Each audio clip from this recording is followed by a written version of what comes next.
Fall is officially here, and now's a good time to dig in, get things in order around the house before the holidays hit. Bill Hurlbrink has some kitchen ideas for us in today's Better Homes.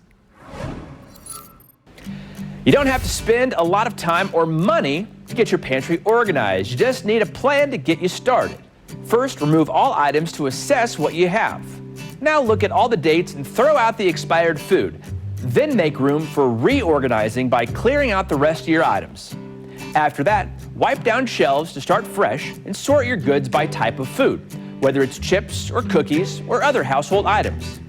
Try a Lazy Susan to keep bottles accessible and easy to reach. Also, place dry goods in clear, airtight containers that make it easy to see the contents. Items like cereal and granola work really well in these, and then add labels to identify contents to make things easier to spot. For cans, use risers to keep them as visible as possible, and store single-serve snacks like granola bars in easy-to-access bins. This is good for the kids when they want a healthy snack.